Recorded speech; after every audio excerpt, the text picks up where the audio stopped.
लांब राहायला लागू नये.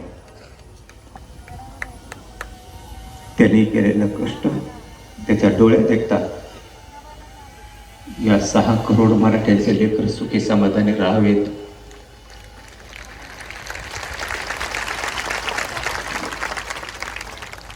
कधी शांत बसलो नाही. पूर्ण आयुष्य झिजवलं. आता मला काय वाटत नाही. खूप जणांनी सातारा संस्थान म्हणजे पश्चिम महाराष्ट्र आणि हैदराबाद गॅजेट म्हणजे मराठवाडा, इथला जर मराठा आरक्षणात गेला राज्यालाच नाही तर देशाला येडा टाकायची ताकद या मराठ्यात आहे म्हणून मिळू देत नव्हते. आपले आणि दुसरे तर विरोधात गेले हो. आपल्या नेते तरुण नको व्हायला होतं. झाली असं नाही कधी चूक, पण जीव येऊ धरणीला टेकला तरी मग हटलो नाही हे त्यांनी फितुरांनी समजून घ्यायला पाहिजे.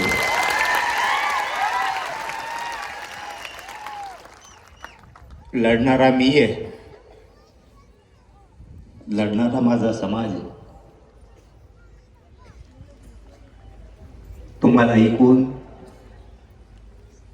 तुमच्या रक्ताशी गद्दारी करून जर मी मोठा झाला असतो मग तुम्ही आमची तुरी करायला पाहिजे होती. तुमचं रक्त आमचं असून सुद्धा इतकं बेसल रक्तासारखं तुम्ही कसं वागला हे मात्र मराठ्याला नाही कळलं. आमच्या सोबत तर नाहीच, पण मिळालंय त्याच्या सुद्धा समाधान व्यक्त करू देत नाही. तुम्हाला आयुष्यात काही देता नाही आलं. एक सांगू का, 45 वर्षाची लढाई जे काहीच करता नाही आलं यांना.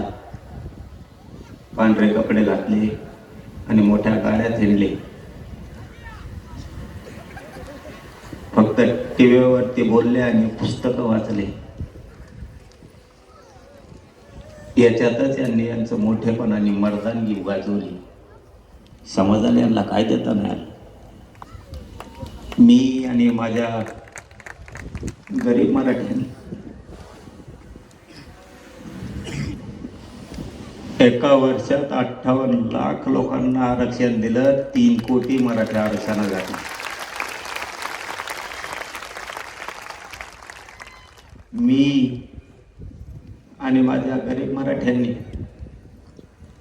पुढच्या वर्षात मराठवाड्याचा हैदराबाद गॅजेटियरचा जार घेतला आणि पश्चिम महाराष्ट्राचं सुद्धा गॅजेटियर घेतलं. 2 वर्षात सगळा मराठा आरक्षणात घातला.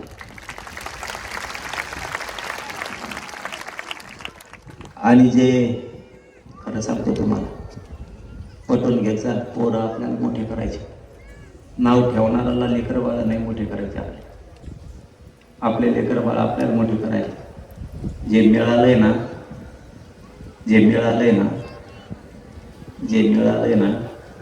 ते पण खूप मिळालंय. गावाची गावं निघायला लागली, राहिलेले निघतील.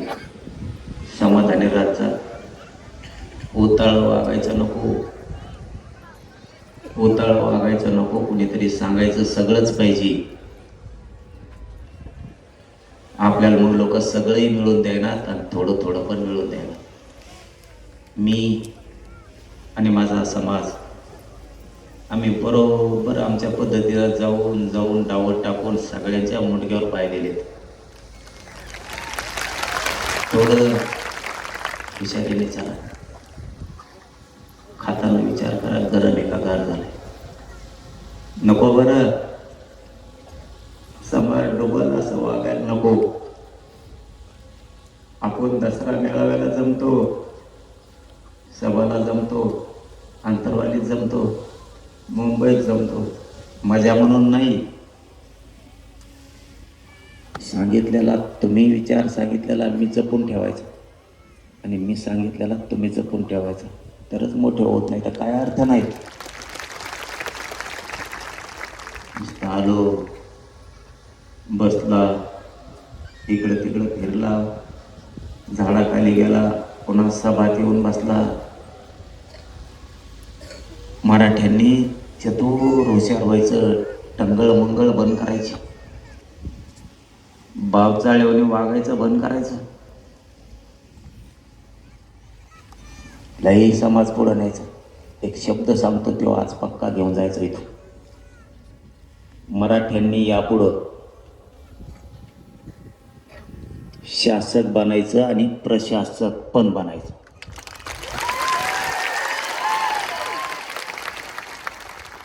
मराठ्यांनी डोकं लावून हुशारीनं शासक बना, प्रशासक बनवा. शासक जर बनला, कोणाला मागायची गरज नाही पडणार. शेतात काम करता करता, घरात काम करता करता, व्यवसाय करता करता, शेतीचं काम करताना, नोकऱ्या करताना शासक बनायचं डोक्यात राहू दे.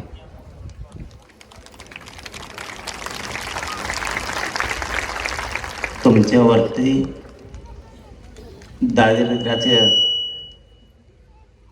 दारिद्र्याचा आलेला गंज जर काढायचा असला, तुम्हाला शासक बनावं लागणार आहे.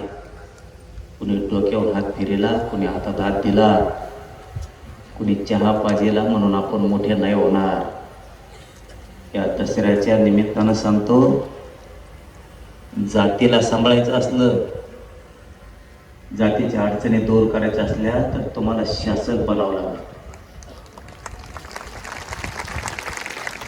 आणि प्रशासकही बनावं लागेल. प्रशासनात एवढी ताकद आहे, दादा जरी असला तरी हात जोडून प्रशासनासमोर उभं राहावं लागतं.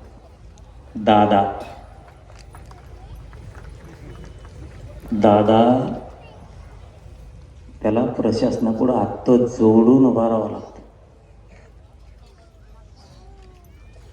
राजकीय नेता असला तरी हात जोडून उभा राहावं लागतं. गुंडा असला तरी राहावं लागतं. 2-3 उदाहरणं सांगतो.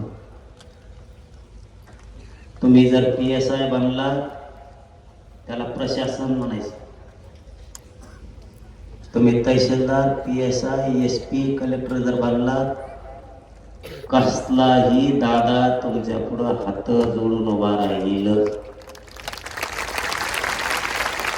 कसलाही नेता तुमच्या पुढं हात जोडून उभा राहील. समजून घ्या. आज दसऱ्याच्या निमित्तानं तुम्हाला काय सांगतोय, लेकरा बाळांसाठी ही आयुष्याची शिदुरी आहे. नुसते कष्ट करा आणि नुसतं पळा, एवढंच करू नका. तुमचं पोरगं, तुमची पोरगी PSI झाली, तहसीलदार झाली, कलेक्टर झाली, SP झाली, मोठा वकील झाली, न्यायाधीश झाली, मोठा डॉक्टर झाली, मोठा इंजिनियर झाली, मोठमोठाल्या पोस्ट आहेत त्याच्यात अधिकारी झाली. तुमचं पोरगं पोरगी CIDत गेली, SITत गेली, SCBत गेलं. प्रत्येक क्षेत्रात जर आपलं लेकरं गेलं ना, तर या गरीब समाजाला बसायला आधार होईना. ऑफिस एखादं बसायला आधार. सगळे बोगस लोक जाऊन बसलेले तिथं, बोगस आरक्षण घेतलेले, बोगस.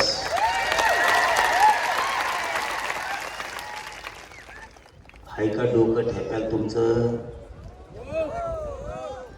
लोक जातीचं काम करायचं असलं, सत्ता असो नाही तर नसो, बरं का पोरावर, सत्ता असो नाही तर नसो, प्रशासनात जर आपले अधिकारी असले ना, राईट खोटात ठोकीत आहे. सत्ता असो नाही तर नसो. म्हणून आजपासून एक गोष्ट लक्षात ठेवा, आता आपल्याला प्रशासनात लोक घालायचे, खूप पोराने पोरी अधिकारी करायचे प्रत्येक क्षेत्रात. आणि दुसरं, तुम्ही शासक बना, कोणाला फोन लावायची गरजच नाही, लगेच काम. सगळे बसले त्यांचे, आपले घालतात दारात येडे. चूक तुमची आहे. कशी चूक आहे सांगू को? सांगतो तुम्हाला कशी चूक आहे तुमची. तुमच्या डोक्यातली दया माया जाय ना, आणखी तुमच्या डोक्यात किडे पडलेत, किडे.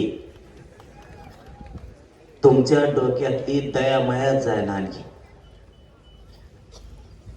एखाद्याने जर आपल्या जातीचा अपमान केला,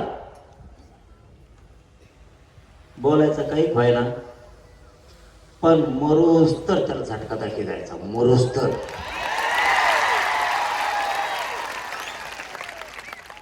त्याला म्हणायचं जातवान मराठ्यांची अस्सल अवलाद. त्याला वाटलं पाहिजे संगत हिंडत आहे माय झालं.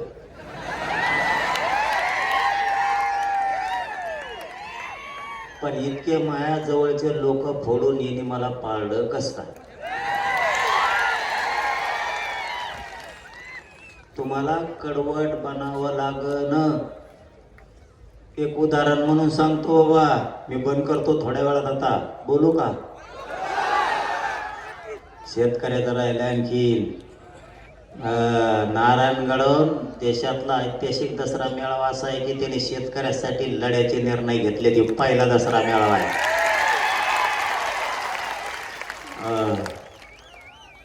तुम्हाला विसरायचं नाही का सांगतो? कारण सांगतो. मला इथं ती विषय नाही बोलायचे, पण उगा थोडी चुणूक सांगतो विसरायचं का नाही. ते काय करते, निवडणुकीच्या आधी थोडं आपल्याला डवची देते आणि डवचेलं की मी तिकडून उत्तर देतो आणि मी उत्तर दिलं की 3 ते 4 महिने गप्प बसते. त्याचा अर्थ समजून घ्या. भेले नका म्हणू त्याला, नीट काय बोलतोय ते ऐका.